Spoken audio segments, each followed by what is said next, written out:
warahmatullahi wabarakatuh. Teman-teman tahu nggak apa itu kebudayaan?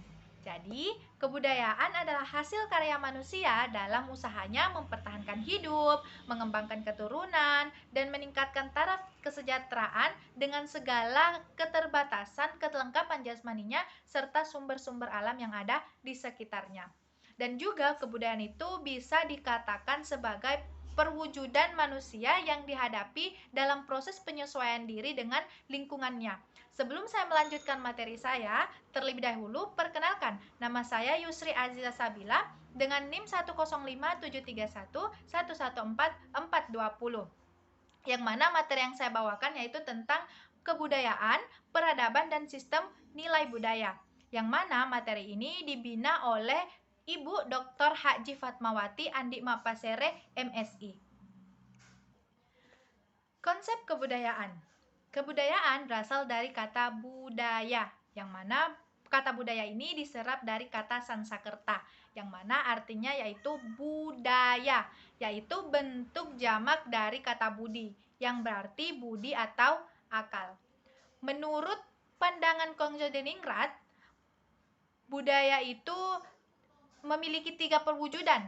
Yang pertama, ada keseluruhan ide, gagasan, nilai, norma, perbuatan manusia dalam masyarakat yang mana disebut sebagai adat atau tata kelakuan. Yang kedua, keseluruhan aktivitas kelakuan berpola dari manusia dalam masyarakat yang disebut dengan sistem sosial.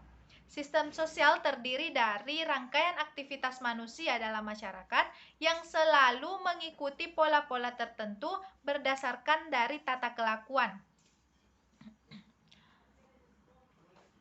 Yang ketiga, benda-benda hasil karya manusia yang disebut sebagai kebudayaan fisik. Misalnya seperti pabrik baja, candi Borobudur, pesawat udara, komputer, dan kain batik. Selanjutnya, nilai-nilai insani.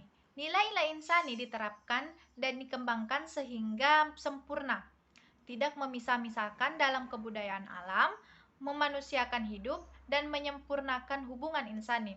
Manusia memanusiakan diri dan memanusiakan lingkungan dirinya. Konsep peradaban. Pada dasarnya, semua manusia sebagai makhluk budaya di muka bumi ini memiliki kesamaan dalam hal akal, nurani, dan kehendak di dalam dirinya. Hal yang membedakannya yaitu perwujudan budaya, karena lingkungan yang berbeda menurut keadaan, waktu, dan tempat.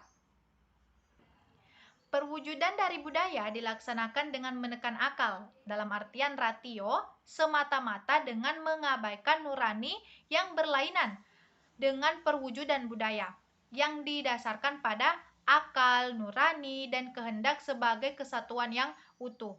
Akibatnya timbullah pernyataan tentang peradaban dan kebudayaan. Asumsi dasar yang kita bangun yaitu bahwa peradaban berasal dari kata adab yang dalamnya pengertian ini mengandung tata krama, perilaku atau sopan santun.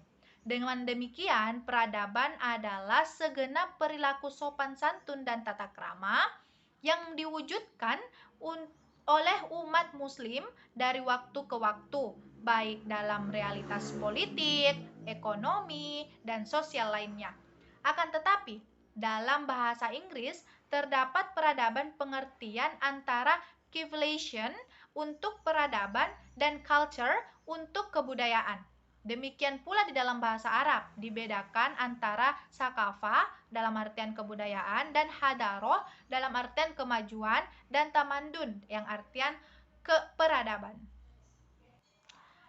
Selanjutnya faktor peradaban, yang mana faktor peradaban ini titik A awalnya adalah sebuah peradaban. Di titik awal peradaban ini, modal yang memiliki oleh setiap masyarakat adalah sama. Benabi menggunakan persamaan peradaban sama dengan manusia ditambah tanah ditambah waktu untuk menganalisis modal awal peradaban ini.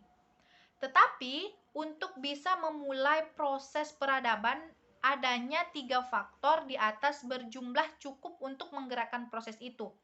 Untuk bisa bergerak perlu ada katalisator yang meninstetiskan ketiga faktor itu. Katalisator itu adalah agama. Dan faktor agama inilah yang membedakan sebuah peradaban dengan peradaban lain. Titik A pada sejarah Islam adalah awal dakwah kenabian. Peran utama agama dalam proses peradaban itu bisa dianalisis pada perannya dalam perubahan individu manusia menjadi pribadi yang mulai mengambil peran dalam masyarakat dan sejahteranya dengan pola interaksi manusia dengan tanahnya dan di dalam perubahan pandangan manusia terhadap waktu. Dalam artian dari sekedar durasi menjadi waktu sosial. Garis A sampai B menggambarkan proses semenjak sebuah peradaban itu termasuk dalam fase peradaban. Jadi fase ini adalah fase sakral sebuah peradaban, yang mana nilai psikososial yang membimbing fase ini adalah nilai-nilai rohani dalam artian nilai spiritual, yang mana nilai inilah yang bisa mengkondisikan energi vital manusia sehingga dapat diarahkan atau dikanalisasikan ke dalam proses kerja peradaban. Selanjutnya perbedaan kebudayaan dan peradaban. Peradaban yang pertama, peradaban ditampilkan dalam pengaturan sosial, arsitektur, infrastruktur, administrasi, dan hukum. Yang kedua, peradaban menjadi ekspresi medium sendiri. Yang kedua, kebudayaan. Yang pertama, budaya di masyarakat tercermin oleh filsafat, musik, moral, adat istiadat, sastra, tarian, seni, dan agama. Dan yang kedua, budaya dilihat berdasarkan waktu. Jadi konsep-konsep tentang nilai yang hidup dalam pemikiran masyarakat akan membentuk sistem nilai budaya. Nah, suatu nilai apabila sudah membudaya di dalam diri seseorang, maka nilai itu akan dijadikan sebagai pedoman atau petunjuk di dalam bertingkah laku. Dan hal ini dapat dilihat dalam kehidupan sehari-hari. Misalnya, budaya gotong royong, budaya malas, dan lain-lain. Jadi secara universal, nilai itu merupakan pendorong bagi seseorang dalam pencapaian tujuan tertentu. Dan juga kedudukan nilai dalam setiap kebudayaan sangatlah penting. Mengapa? Pemahaman tentang sistem nilai budaya dan orientasi nilai budaya sangat penting dalam konteks pemahaman perilaku suatu masyarakat dan sistem pendidikan yang digunakan untuk menyampaikan sistem perilaku dan produk budaya yang dijiwai oleh sistem nilai masyarakat yang bersangkutan. Baik, mungkin itu saja dari saya. Lebih dan kurangnya, saya minta maaf yang sebesar-besarnya.